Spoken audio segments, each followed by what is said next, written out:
ikot ko buong Distrito 5. Ang ginagawa ng mga lola sa akin na talaga niyayapos ako. Pinag-aamoy ako. Kaya pasensya na kayo, may pawis na kanina po akong umaga to ha. Pero okay lang. Okay lang, basta alam ko, mahal niyo ako. Masayang-masaya ako kasi palakas tayo ng palakas. Kahit saan tayo lumapag, sobrang daming tao. Sobrang daming gusto ng pagbabago. Hanggang doon sa eskinita doon. Hanggang doon sa likod. Alam niyo bakit gustong-gusto kong lumalapag? Doon ko nakikita gano'n tayo kalakas. Itong lahat ng taong to, ngayon ko lang kayo nakilala. Hindi ko kayo kilala, di ba, Nay? Ibig sabihin organic. Mas gusto ko kasi yun. Kaysa na kami-kami lang. At Plastic. hindi plastic. Kasi yung ibang mga rally, sila-sila lang. Sa dami ng konsel nila, 6 na konsehal, 6 na distrito, 36 na yun. May 6 na congressman, 42. May vice mayor, 44. Sila-sila lang puno na to. Kaya masaya ako na talagang lehitimong taga San Andres at taga dito kayo. SB! SB! SB! SB! Alam nyo, kanina pa kayo maga, galing ako sa may Paco. Ngayon dito, mamaya meron ulit. Bibilisan ko na lang. Alam ko, marami dito ngayon lang nakita, tama? Nasa kami, ngayon lang nakilala. Kwento ko kayo, mabilis na buhay ko. Galing lang akong hirap. Ang mga magulang ko, galing probinsya. Ang nanay ko, Bisaya. May mga Bisaya ka. Ang dami. Nag-asa ka, Nay? Lady. Lady. Mayor!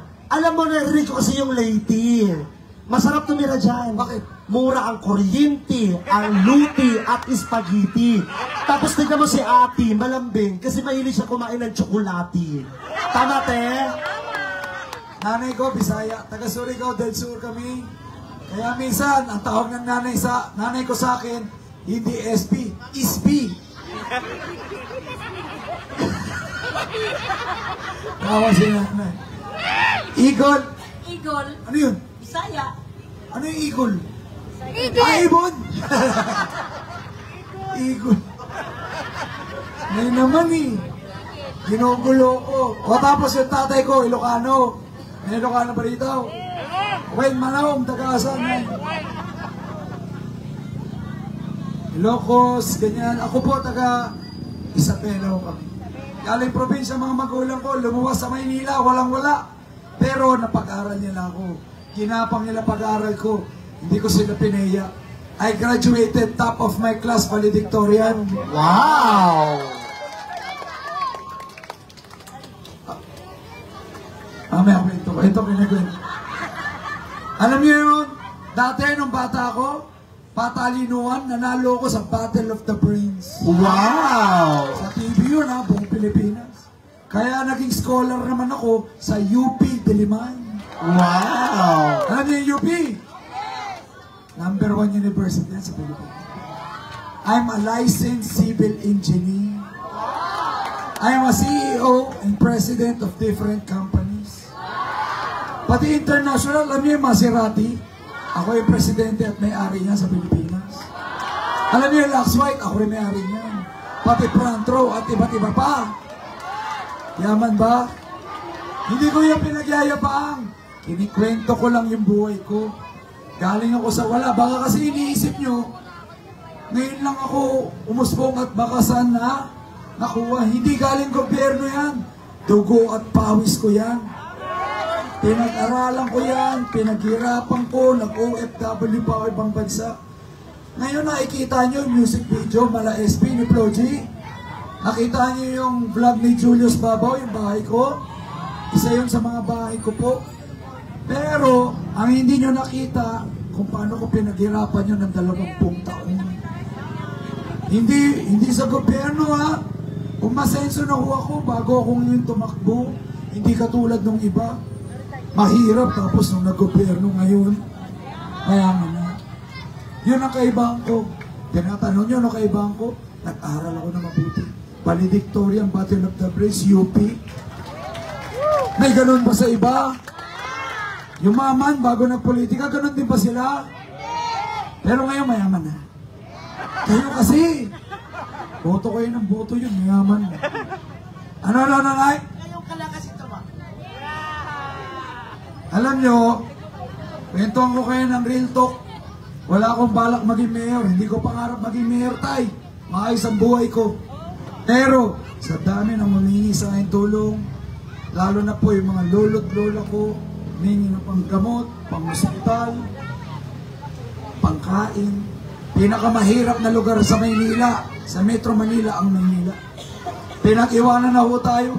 Makati, Quezon City, Taguig, buti pa sila. Umasenso Maynila, grabe ho. Punta ka lang dito Punta ka kaya to sa ibang lugar na yun. Walang mga ganitong lugar. Walang mga yung sobrang duduming lugar dun sa may port area, Smoky Mountain. Ginawa na tayong tambak, basura. Kapital ng Pilipinas, ginawang ganun. Alam mo, pag ako, naging mayor dito, malilinis tong Maynila. Hindi ko ipapakontrata para walang korupsyon. Alam mo, gagawin ko, kasi ginagawa nila usong-uso, pinapakontrata sa iba. Bakit? Para may tubo. Ang gagawin ko, kung may pera, magpapayad ka pa ba ng iba para ipalinis yung Maynila? Ang gagawin ko, yung pondo na yun, ibibili ko lang mga truck ng basura. Bawat barangay, bibigyan ko ng mga truck para malinis din natin. Mabibigyan pa ng trabaho, yung mga lolo't lola, di ba mga walang trabaho, tama? At wala na tayong babayaran kontraktor. Gusto nyo ba yun? May iwasan yung korupsyon. O balikan ko yung mga lolo't lola natin. Kayo ang dahilan, ba't ako tumakbo? Kayo humingi ng tulong Sino ba may mga sakit? Sino may maintenance? Kayo. Ano maintenance mo? Sir, patient po ako. Imagine mo yun. Ikaw na Sartan. Losartan, ikaw. Wala po. Ay, ikaw. Losartan. Wala ko, maintenance mo yung mister mo. Sabi ko, anong maintenance mo? Mister ko. Ganito yan. Mahigit 10 oras ako nag-house to house, ha? Bawat 3 bahay, bawat 1 bahay, may humingi ng tulong. Ganon kahirap pa Maynila. Panggamot, may reseta. Karamihan dito may dalang reseta. Di ba? Yun ang hinihingi. Ngayon, kung ikaw mayor, nasa posisyon ko, kung yun ang problema, di ba dapat yun ang solusyonan? Simple lang. Kung ano yung problema, doon mo ilalagay yung budget. Pero bakit walang gamot? Punta ka ng health center, may gamot? Wala? Paano na yung losartan? Sarili sikap. Yun ang problema. Ako, pag naging mayor, simple. Yung pondo, ilalagay ko sa kalusugan ninyo. Para laging may gamot. Ano mo gagawin ko? Bawat barangay nyo, health center, may gamot, may maintenance medicine. Hindi ka nalalayo. Papasimplihin ko lang. 3 ang prioridad natin sa Team SP. Tututukan ko yung 3 K. Kalusugan, kaalaman, at kabuhayan nyo. Diba yung kalusugan? Lalagay tayo health center, bawat barangay. Magsawa kayo sa Losartan, Amlodipine, Metformin, at kung ano-ano pa. Laklakin mo yun. Gawin mo candy, ha? Para hindi ka ma-high blood. Hindi tumaas ang kolesterol mo. Ayoko nagkukulang. Ang tatay ko may diabetes. Namatay din siya. Totoo. May liver failure siya. Kaya nga nung naging congressman ako, isa sa mga prioridad ko, yung liver center of the Philippines. Huwag kayo manira. Huwag kayo maniwala sa mga naninira na wala akong nagawa. Kumpara naman namin yung aming karera. Ewan ko lang kung pwede silang ikumpara. Galing ako sa wala, pero hindi ko ginamit yung politika para yumaman. Hindi ako tumakbo para yumaman, alam niyo yan. Tumakbo ko dahil ang daming humingi ng tulong dito. Tumakbo ko dahil gusto nyo ng pagbabago. Bago naman! Bago naman! Bago naman! Bakit alam kong gusto nyo ng bago? Ilang beses na kayo sumubok ng mayor Ilang beses na kayo napangakuan Nagsilbi na nga sila Tanong ko, may nagbago ba sa buhay nyo? Kayo na rin na sumagot. Tapos sabi nila, gusto niyo daw silang bumalik. Totoo ba yun? Totoo? So, ibig sabihin, nagsisinungaling sila? Dati na nilang ginagawa yun. Ganito lang yan. Kung gusto nyo may magbago dito sa Maynila, kailangan may magbago sa namumuno. Kung sila ulit, eh di wala na mangyayari. Mababaon na naman tayo sa utang at mabebenta na naman ang ari-arian ng Maynila. Wala nang babalik! Wala nang babalik! Wala nang babalik! Oh, balikan ko. Tay, ilang taon na po kayo? 87. Imagine mo, tumanda na si Tata, 87. Malamang marami na siya nasubukang mayor. May nagbago ba rito sa lugar ninyo? Wala! Ano? Sorry, hindi po siya. Sige, hindi niya ako masyado marinig. Kailangan matutukan din yan. Hearing aid. Hearing aid. Mga saklay. Wheelchair. Ako, yan ang binibigay ko sa opisina ko eh. Yung iba nga pustiso eh. Sino walang ngipin? O, diba? Wala akong luto. Gagawa tayo. Oplan, balik, ngipin. Mukhang nakakatawa. Pero walang tumutulong sa mga ngipin ninyo. Kaya nga naubos eh. Yung iba nga, dalawa na lang, nagtira pa. Ha? Pabitaw na daw. Pabitaw na, tinira nyo pa. Hindi, biro lang. Ibig ko lang sabihin, tinatawanan natin, pero problema yan. Yan ang una kong tututukan ha. Maglalaan tayong pondo. Magtatayo rin tayo, dahil ako na mayor eh. Pwede na ako magdesisyon. Magtatayo tayo ng Senior Citizens Hospital para sa inyo. Huwag ka na makipagsiksikan tayo, 80 plus ka na eh. Sisiksik ka pa ba doon sa mga hospital na Maynila? Tapos pagpunta mo doon, pag wala kang pang-down, wala kang schedule, tatanggihan ka pa. Magdadagdag tayo ng mga doktor, nurses, pasilidad sa hospital. Tandaan nyo to. Tagaan nyo sa bato. Pag yan natayo, at ang una kong gagawin yung kalusugan, wala nang matatanggi ang Manileño sa hospital dito sa SB! SB! SB! Eh kasi dapat sa kalusugan ilalagay yung pondo. Ewan ko ba ito sa mga dating namumuno? Imagine ninyo, pandemic. Alam niyo ba nangyari ng pandemic? At kailangan nyo ng gamot. Kailangan nyo na kung ano-ano. Alam mo, ginastos 1.7 billion na renovate yung Manila Zoo. Kailangan mo ng gamot tayo. Kailangan mo ng ganyan. Ikaw tayo, matanda ka na. Pero yung pondo, gagamitin ko sa mga hayop na yung wala namang pupunta. Kung ikaw mayor, saan mo ilalagay? Sa hayop, sa tao? Diba sa tao? Pero walang kita doon. Nasaan ang kita? Nasa projects. Nasa mga kung ano-anong renovation, patayo ng kung ano-ano.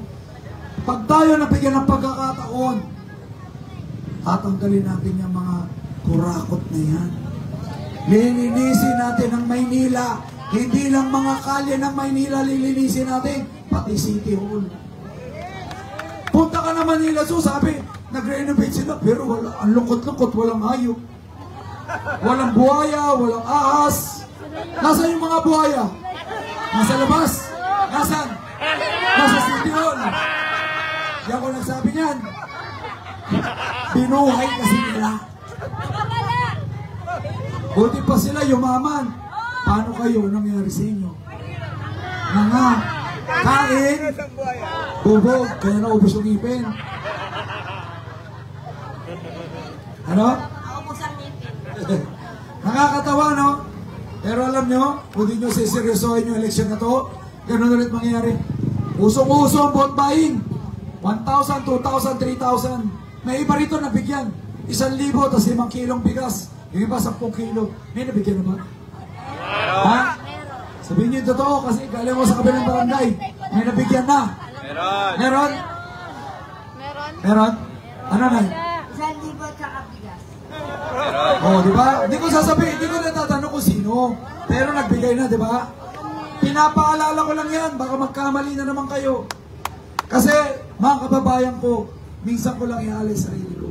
Nananahimik ko ako. Hinili nyo tulong ko, ngayon lalaban ako para sa inyo. SB naman! SB naman! Pero Nay, kahit nakatanggap ka, sana bumoto ka. sa nais mo at sa konsensya mo, ha?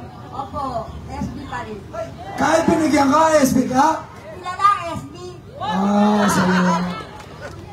Alam niyo, ang boto niyo sa akin, hindi po para sa akin, ha? Para sa anak ninyo, apo niyo. Sa future ho yan, ng henerasyon sa Maynila. Pag ako nabigyan ng pagkakataon, ayusin ko lang naman. Marami tayong i-reforma, papalitan, para pag alis ko dyan, maayos na. Unang-una kong gagawin, pagkaupo ko, yung allowance at pensyon ng seniors at PWD, gagawin ko 2,000 buwan-buwan. Automatic sa mga ATM ninyo. Mas pipiliin kong mapunta yung pera sa inyo kaysa mapunta sa mga bulsa nila. 2,000! 2,000! 2,000! Nay, gusto mo ba yung 2,000, man? Kailangan kong manalo kasi kung hindi, wala. Ano yun, ha? Hindi ko kayo papipilain, ha? Kung anong ginagawa ko sa mga kumpanya ko, sa mga empleyado, wala namang pila. May sweldo bang pinapapila? Dito lang uso yun. Para pag hindi ka nakapila, di mo natanggap, ano mangyari? Sakal na ang totalino. Tama? Sa atin, kahit tulog ka, papahinga ka, makuha mo sa bangko mo, ATM mo. Tatanungan ng iba, hindi ako marunong yan, SB. Kaya nga, ako mag-o-open para sa iyo. Negosyante ako, kaya sobrang dali niyan, Nay. Ginagawa tayong mangmang ng gobyerno rito para hindi kayo umasenso. Ang gagawin ko sa inyo, tutulungan ko kayong tulungan ang mga sarili ninyo. Matuto kayo sa pagbabangko. Bibigyan kayo libreng gamot. Pagdating naman sa kaalaman, hindi lang seniors ang may allowance, pati mga estudyante natin. May libreng uniform, libreng school supplies, libreng bag, lahat dapat libre para makagraduate. Ulitin ko, importante ang pag-aaral. Bakit? Kasi uso ngayon, diploma o diskarte. Siyempre, mas maganda kung dalawa. Meron naman umasensong diploma. Oo. Yung iba nagyayabang diskarte lang. Ako po ginamit ko diploma at diskarte. Tignan nyo anong resulta. Diba? Ganun yun eh. Kung anong gusto mong mangyari, hindi kung dalawang advantage meron ka, di mas maganda. Kaya tutulungan ko ma-graduate yung mga kabataan sa Maynila. Para magkaroon ka ng maayos na trabaho o kaya makapagnegosyo ka. Yan ang ginamit ko eh. Kung anong ginamit ko para umasenso, ituturo ko sa inyo. Kaya nga yung pangatlo natin, yung paborito ko, mamimigay ako ng mga puhunan at kabuhayan sa inyo. Dami nang request, solo parent, housewife, tambay. Alam nyo, ang kailangan nyo lang, may tumulong sa inyo. Aasenso kayo. Bakit? Marami na ako nabigyan ng kabuhayan. Bigasan, gusto sa palengke.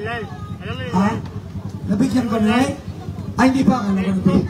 Kasi bawat kanto, may mga nadadaanan akong food cart. Ngayong araw, mga 12 yata yung nadaanan akong food cart, tsaka mga pwesto. Alam nyo yun, iba? Nakakatuwa. Kumikita na sila 3,000 a day. 5,000 a day. Sige na, huwag ka mag-alala. Tapusin ko yung eleksyon dahil alam mo, kung ako nakakapagbigay ng kabuhayan galing sa sarili kong bulsa, kinaya ko yun, ha? Ano pa pag naging mayor ako? Yung pera nyo, ibibigay ko sa inyo. Tuturuan kitang magnegosyo.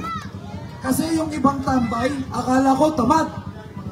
Pero nung nabigyan ko ng negosyo at kumita na, grabe, mas masipag pa sa mga kahit sino. Wala lang, oportunidad. Yun lang kailangan ng bawat Manileño, ang oportunidad para umasenso. O, ulitin ko yung 3 K. Kalusugan, kaalaman, at kabuhayan. Pag meron ka nito, pwede kang umasenso. Pag malusog ang pangangatawan mo, makapagtrabaho ka. Pag makakagraduate ang mga anak mo at apo mo, pwede kang matulungan. At pag may kabuhayan ka, hindi ka naasa sa gobyerno. Kasi maraming naninira sa akin, Tay, ha? Huwag kayo maniniwala. Binabaliktad nila ako, ang tatamis ng mga dila nito. Mga veterano na. Kaya inis na inis ako eh. Pero hindi nila alam, lalo nila ako iniinis, lalo ako nagsisipag, lalo kong binibigay lahat. Alam mo, sabi, wala naman yan si SP, bigla lang sumulpot yan. Wala naman yan ng pandemya. Tay, lahat ng resibo nasa Facebook, nasa internet. Sa katutak ng mga kabuhayan, tulong. Pinapanood nyo nga ako sa tutok, tuwing kami ni Kuya Willie. Napanood nyo ba kami sa TV? Sino tumatawag araw-araw ng pandemya? Kami. Pera namin yun, hati kami. Diba na sa buhay-bunda lahat. Yung DRSP sa GMA, napapanood ninyo? Ilang taon na yan. Luzon, Visayas, hanggang Mindanao, tinutulungan ko. Wala akong pinipiling lugar. Kung ako'y nakakatulong sa malalayong lugar, ano ba naman yung mga kababayan ko rito sa Maynila? O balikan ko yung paninira nila para kung sakaling marinig ninyo, hindi nyo mapaniwalaan. Alam mo sabi, nung matatamis ang tilang kalaban natin, wala yan si SB. Pabida yan, Superman yan. Puro bigas, delata, masasarap na ayuda. Sabi ko, ano masama doon? Buti nga nagbibigay. Eh kayo, anong binibigay niyong bigas? May itim, may bukbok. Ano na? Maganda yung bigas mo. Oh, Spam de Limondo Chocolate. Alam mo pag nagkataon, tuwing Pasko, lahat ng food packs ninyo high-end. Bawat tahanan dito sa Maynila makakatanggap ng tunay na Pasko. Alam mo, sabi pang paninira sa akin, wala yan si SB. Puro kabuhayan lang ang binibigay niya. Teka, sabi ko, masama ba yun? Nay? Kabuhayan? Puro lang daw ako kabuhayan. Masama ba yun? Di ba maganda yun? Ninibigyan ko kayo ng oportunidad na mabago mga buhay ninyo. Ngayon, ang dami na pong nabago. Kaya, kasiraan ko ba yun? Kaya nga sabi ko, Nay, ang gagaling nilang mamabaliktad ng storya. Eh kung tignan ko yung ginawa nila, puro proyekto para kumita. Kung may nagawa man ako, at least pera ko. Eh yung binenta nila, sa kanila ba yun? Kanina yun? Sa inyo, ba't nila binenta? Nakinabang sino? Kayo ba? Sinong yumaman? Sinong kawawa? Sino magbabayad ng utang? Hindi paninira yan, tanong yan. Pag nagtatanong ka, malalaman mo kung anong tunay na storya. Andito ko ako para baguhin ang pamamalakad. Ulitin ko po, hindi ako tumakbo para yumaman. Wala ko interes sa pera naman nila inyo. Ang interes ko lang, mapunta yung pera ng Maynila diretso sa mga tao. SB naman! SB naman! SB naman! Kaya nga, Tay, ilan lang yan sa mga gagawin kong plano. Request ko lang, sana tulungan nyo kong ikalat yung magagandang balita na to. Kasi may ibang seniors, may ibang pamilya, hindi pa rin alam yung mga balak kong gawin. Napakaganda nito. Diretso ang serbisyo sa inyo. Pag binigay yung allowance sa estudyante, allowance sa senior, diretso sa ATM, mababawasan ba yun ng kurakot? Hindi. Kaya ayaw nilang gawin yun. Ganun ang gagawin ko sa inyo. Tay, kailangan ko tulong ninyo. Tulungan niyo po ako. Wala akong partido. Wala akong makinarya. Kalaban ko, ang dami. Ang kakampi ko lang, mga Manileño. Kayo. Kakampi ko ba kayo, Nay? Sasamahan niyo ba kami? Kasi kung sasamahan niyo kami, ilalaban namin kayo ang gato.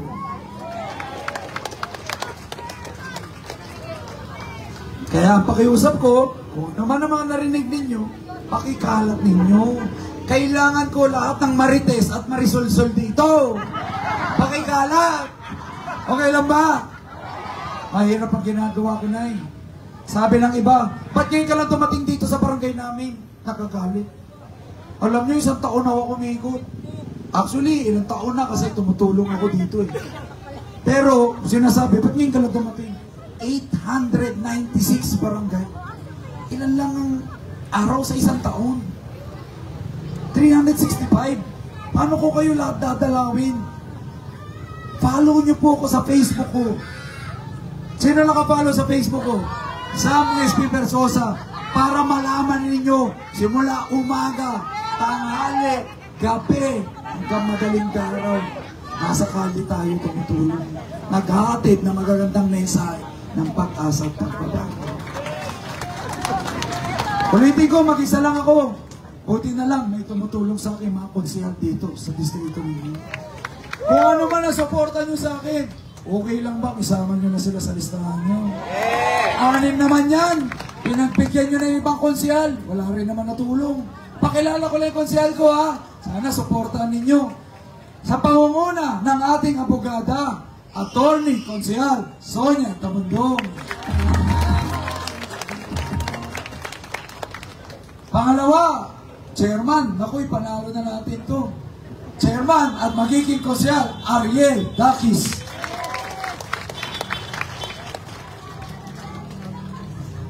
Ano na, no? Ito, tumutulong sa akin. Konsehal Andrew Ocampo. At kung hindi naman sa pagmamalabis, wala si attorney. May isa pa kami ha, si Attorney Ruth Cagasca. At ulitin ko lang ha, sana hindi na mapagmamalabis. Kung wala pa ho kayong party list, ipapakiusap ko yung party list namin na tumutulong. Yung Tutok Tuwing Party List. Hindi lang ho programa sa telebisyon yan. Tumutulong ho yan buong bansa. Marami nabigyan ng mga guarantee letter, ng mga burial. Ha? Ano na? Yun ang dapat iboto. Ama. Kasi pag nanalo yan, ang matututukan din. So ulitin ko mga kababayan ko ha. Tulungan nyo kami. Wala akong nagpaponto sa akin. Huwag kayong magpapaniwala sa mga kung sino-sinong naniniwala. Yung kalaban ko, sinisiraan ako. Bata daw ako sino-sino. Baka sila. Hindi sila nanghingi ng pondo sa iba kaya may utang na loob sila. Self-funded ho ako. Ibig sabihin, lahat ng ginagastos ko akin. Tugot pawisan, hindi yan nakaw katulad ng sa kanila. Pinapaligtad pa nila ako. Kaya wala kayong kakatakutan na mga magpupunto sa akin, tapos pag nanalo ko, hihirit ng mga project, hihirit ng mga kontrata, hihirit ng kung ano-ano para pakinabangan ang pera ng Manila. Wala tayong ganun. So muli po, mga kababayan ko sa San Andres, maraming salamat. Kamusta ka dyan sa VIP, ha? Maraming salamat sa inyo. Kung ano man yung mga narinig nyo, ikalat nyo. Sabi ko nga, palakas tayo ng palakas. Nay, tay, nararamdaman nyo ba yun? Magtanong-tanong kayo sa kanto-kanto kung sino ang mayor nila. Tahimik kasi yung mga supporters natin. Paano ko nalaman? Umiikot ako house to house eh. Alam mo sinasabi sa akin? SB talaga kami rito sa barangay. Quiet ka lang.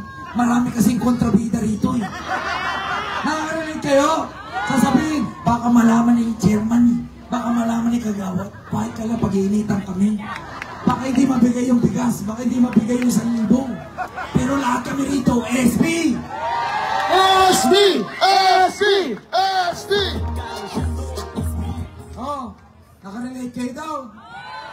Oh, kaya ngayon, lahat ng lumalantad, tumatapang na. Kasi malapit na eleksyon eh. Pag napalitan niya mga mayor at chairman na yan, may bago ng mamumuno dito sa Maynila. Nay, tay, lolo't lola ko, kabataan. Marami na akong laban sa buhay ko. Bata pa lang ako. Galing hirap. Marami na sinabi sa akin, probinsyano kayo. May hirap lang kayo. Hindi ka asenso. Nagkaroon ako ng negosyo. Dami pa rin. Humihila pababa. Naninira. Pero lahat ng laban ko sa buhay ko, pinanalo ko. Ganon din dito sa Maynila. Akala nila, sinisiraan nila ako, inihila nila ako pababa. Motivasyon ko yun para lalong magsipag. Sabi ko nga, galingan nyo pa. Kasi mas sumisipag ako. At sabi ko, Nay, tay, lolo't lola ko. Habang nakikita ko yung mga mukha nyong umaasa sa akin, hindi ko kayo bibigoin. Ilalaban ko kayo hanggang dulo. May nanalo na!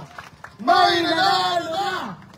May nanalo na! Ngayon lang sila makakakita ng ganitong laban. Wala sila makikita ng ganitong kandidato. Kaya mga lolo, lola, nay, tay, isa lang pakiusap ko.